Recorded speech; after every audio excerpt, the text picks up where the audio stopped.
So Maro Itoje has been picked as the new England captain. England fans, how are you feeling about that? Good appointment or not happy? Well, if I was you, I'd be very happy. Maro Itoje, 88 caps for England, 30-year-old lock, one of the standout performers for English rugby since he's been playing in the squad. And he's been in and around the team. I know Maro since he was a young man, coached him in the academy loosely. And I remember Mark McCall at the time saying, "Oh, we've got this young kid, Maro Itoje, coming through as a seasoned veteran and international playing at Saracens. Can you have a look at his game? Can you mentor him through?" And I remember looking at some of the clips and watching some of the games that he was playing for England under-20s and playing in the A-team for Saracens. And I looked at Mark McCall and said, "This lad's better than most that are playing the game already. I don't really know how you want me to approach this." So going even further into my stories of Maro Itoje, I remember as a seasoned veteran, international 63 caps for Scotland, coming into Saracens to fill the void of Steve Borthwick. George Cruz is already there, Mo Botha, Alistair Hargreaves, myself, and a young whippersnapper that no one knew was a Maro Itoje coming through. And I remember him getting picked for a European Cup game, a Champions Cup game against Clermont away from home. And I was on the bench, so he got picked in front of me, him and George Cruz. And I was pissed off, naturally. A veteran of the game, a Scotland vice-captain. And I had the bag. How dare I? And I went after this young whippersnapper. And I remember him running straight at me, hit a short line. And I've gone, "You mother." Gone to hit him with the bag, and I'm straight on my back. And I was like, yeah, maybe there's a change of guard here. But a fantastic coming through. Had the world at his feet. And I think he delivered very early on in his career. People who are Saracens fans will remember some of the performances he put in. He was a regular getting man of the match, standout performer for Saracens, very physical, very disruptive around line-out drive, very quiet in the way he went around his business, but he had leadership qualities, captain England under-20s, captain Saracens A-team, was very well respected, and I knew he was on the cusp of becoming a global superstar. I said years ago in an interview that I felt he was like the LeBron James of our game. I don't think he did live up to that statement because the game probably wasn't ready for a superstar like Maro. And he's gone about his business in interesting directions. He signed with Rock Nation. He kind of separated himself away from that old school rugby fraternity to grow his own brand, going with a company like Rock Nation. Some like that, some don't. It'll be interesting to see where that Rock Nation relationship goes. He's had his ups and downs in his career. There was talk of an illness that he had that set him back a couple of years. And that's all part of his journey, right? That's part of a young athlete. That's part of any athlete from any sport, world-class athlete, that you have your ups and downs. The stuff around Saracens, the salary cap, them being relegated. He was central to that story because he was so central to Saracens and England. But what's undeniable is that he's been a standout performer. Yeah, there's stuff around his discipline that we can maybe get into that needs to change around his captaincy with England. But if you were to look at Maro Itoje, look at the England team, look at the wider pool of players to pick from to captain England, Maro Itoje would be top of the list or near the top of the list. And I say that being a friend of Jamie George's, another player on which I played with, and he's obviously pissed off. He's come out and said that. He's a proud player. He's been a brilliant captain. He's a fantastic leader. He's a great human being. But it feels like having someone like Maro Itoje as your captain maybe opens up that hooker position. I think Jamie George makes the match day 23 every single game, probably up into the World Cup, including the World Cup in Australia in 2027. But one thing that England have lacked is maybe a little bit of power to start the game, like a Theo Dan, who I think probably eventually becomes England's hooker. And you have a Jamie George on the bench with that experience. And experience is important. We've seen finishing games is probably more important than starting games, especially the tight games that England have been in. But your captain needs to start. And a player like Maro Itoje, the influence that he has on games, will start every game, even if he is a 7, 8 out of 10. He's the first name on the team sheet. He'd be the first name on, I'd say, maybe not South Africa, but every other team. He'd be the first name on the team sheet. Any coaches you speak to, name me a player from England that you'd want, Maro Itoje. so influential around the breakdown, around the mauls, disruptive. Every time he plays, something happens. So if there's a line out, if he doesn't steal it in the air, he steals it on the floor or he makes a mess of it. If there's a breakdown that he's near, it's slow, it's disrupted, it's turned over.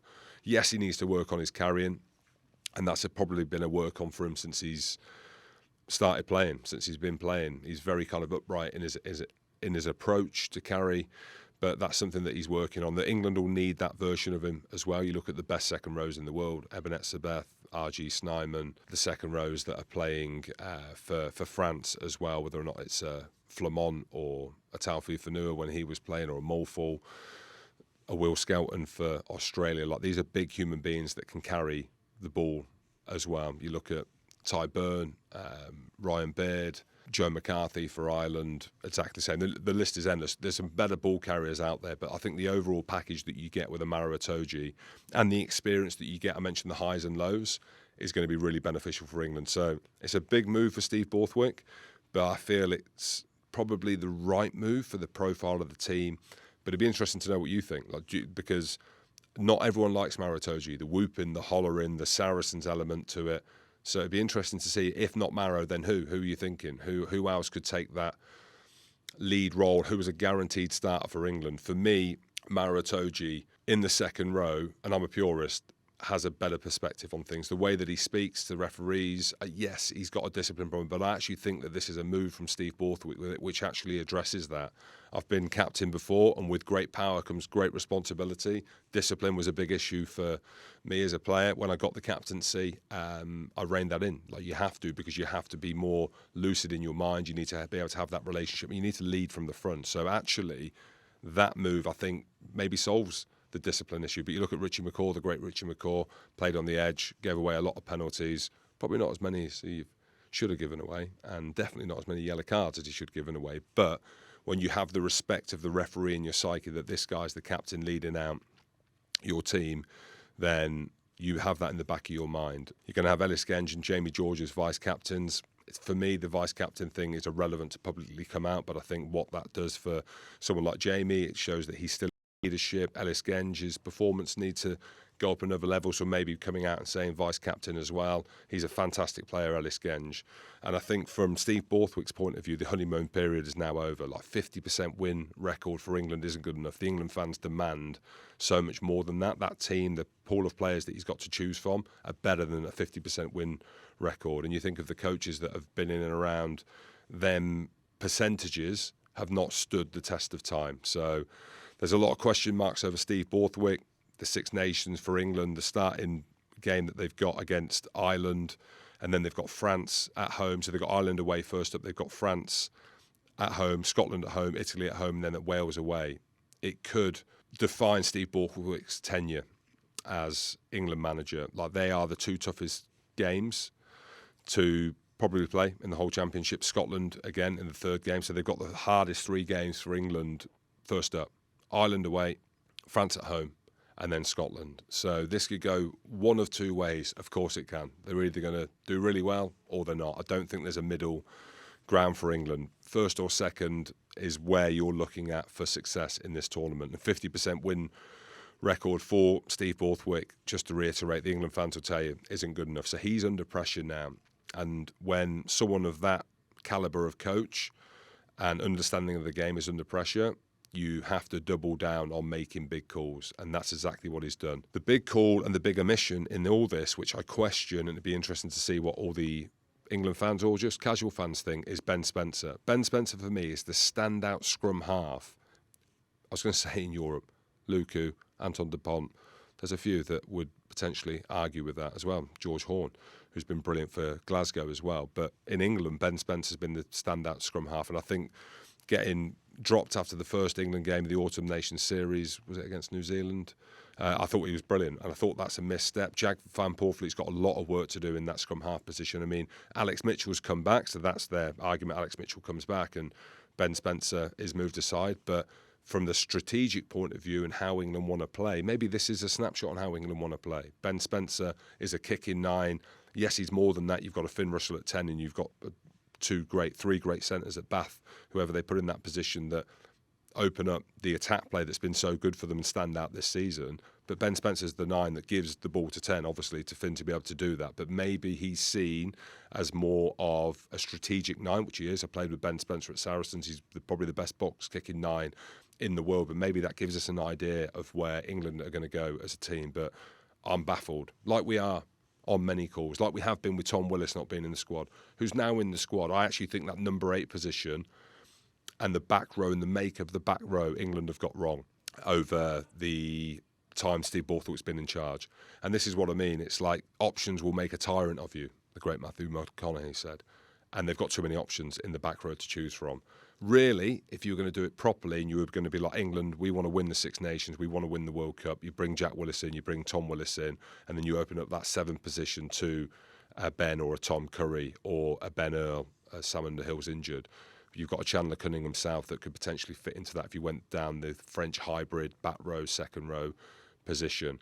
But they've got so many options to choose from that they need to nail that down, because that makeup of the back row isn't working. Again, I'm a bit of an old school purist, but I kind of know what I'm talking about. Tom Willis has been a standout performer. Contact meters after contact, line breaks, some of the tries that he scored for Saracens this year. In the Champions Cup, he's been brilliant for the large part of it. He's been a standout player in the Premiership. Does that mean anything? I'm not too sure. Like the Champions Cup definitely does, but you need to see. Put him in there. You've got a World Cup just around the corner, 2 years away. Yeah, there's a Lions tour. There's a lot to get through, but England are still in that kind of rebuild phase. I want to see a bull at 8. Not against Scotland, but you want to see a bull at 8. That's all the best teams have that. You look at the makeup of even Wilson, who plays for Australia. Like, he's a big ball carrying, quite cumbersome, but very effective post meters after the contact. So when he's tackled, and he makes meters, the old Billy Vunipola mould. You think France have got that? Well, they've got that across the team that they've got. Caelan Doris, perfect example. So look at the meters he makes. Yeah, it won't be line breaks, but you need an 8 that can get you on the front foot. Ben Earl does it differently, very quick off the base. So if he's playing in the back row as well, you might use him at the base like Saracens do. They'll use Ben Earl at number 8, even though he's wearing number 7, and they'll put Tom Willis on the flank because he isn't as quick off the base. Is that a luxury? Is that important? Yeah, it is. But England need a player that can get them on the front foot. That's where England of years gone by, when they had Manu Tuolangi getting them on the front foot, Maka Vunipola, Billy Vunipola. That's where they're at the best. If you want to play attacking rugby, you need to get on the front foot. So Tom Willis, I think, starts at 8. I think that's how this all unfolds. But this is all about Maro Itoje. I'd be really keen to see how everyone feels about Maro Itoje becoming the next England captain. I think this takes them then through to the World Cup in 2027. I think also there's maybe a brand play around this and how you market players going forward, and Maro Itoje is also very marketable. I think he's been marketed in the game. Maybe that's through choice, maybe that's through Rock Nation. I'm not too sure. But anyway, everyone, I'd love to get your comments. I'd love to get your views on him becoming England captain. I'd also love to get the expectation of England fans, actually where you see yourself. Like, do you see yourself winning the Six Nations? Realistically, can you get a Grand Slam when you've got Ireland away and you've got France at home? Well, you know what? If you win that first game, you've got history against Ireland, a tough game, but you can beat them. We've seen, I think there was a red card a couple of years ago, and that changed the face of the game. We've seen what you can do to a South African team as well in a World Cup and nearly beat them. And if the bench was good enough, then you would have won that game, and who knows what would have happened at the World Cup. France are beatable at home. They still have that French flair and emotion and unpredictability in them on the road. So you win that first game against Ireland, then you've got France, then you've got Scotland, who have given you a torrid time. Yes, we have. For the last few years, momentum's everything. I played 10 seasons in the Six Nations, got off to a terrible start for 9 of them. Apart from 2013, where we were very good. We beat Ireland at Croke Park, but it's not about me, this is about England. And you get off to that start, but it could be flipped. You lose to Ireland, you're under pressure against a very good French team at home. You've got history against a very good Scotland team. This is the best Scotland team we've ever seen. And then you've got Italy and Wales. And as we know, have both been very poor recently in the Six Nations, Wales especially. But Gatlin says Wales, their target is to win the Six Nations. And I'm not going to comment on the Welsh team. I don't know enough. Hopefully, I've got the great Gavin Henson on the Big Jim Show next week, and he can give us some insight. So please subscribe to the channel if you're enjoying this content. I promise you I'm going to try and get the cadence of it going forward. But for me personally, I'm very happy with Maro Itoje. I love Jamie George. He's vice-captain. If he doesn't start, he'll be on the bench. He'll come on. He'll play a big part of this England team. But from an England fan perspective, I think you're looking, and there's an expectation that you want to be winning games and that this Six Nations, something needs to happen. There's players in this England team that will be looking at the British and Irish Lions tour to Australia and want to put their hand up. The way that they've played, there have been snippets of them where they've been good, but as a player, as an ex-player, and all the players know that this is the Six Nations which will define whether or not you make that British and Irish Lions tour. But this is a wider conversation for England. It's not about the Lions for Steve Borthwick and Richard Wigglesworth and the coaching team. This is about finding a settledness amongst the team, a settled captain, an understanding of who your starting back row is, your centre partnership, who's going to play fullback. Is it Marcus Smith? Do you go for a Finn Smith at 10? So many questions that are unanswered, whereas you look at every other team in there, apart from Wales and Italy, I don't know too much about. Ireland, very settled. Scotland have got a really settled squad. France have got a huge squad that they can pick from, but they're generally quite settled as well. But it's going to be a fantastic Six Nations tournament. It's only around the corner. It's come around quick. And I can't wait, pal. And I'll be supporting Scotland all the way because I feel that this is our year. But that's game 3 for England. England fans, what are you saying to it?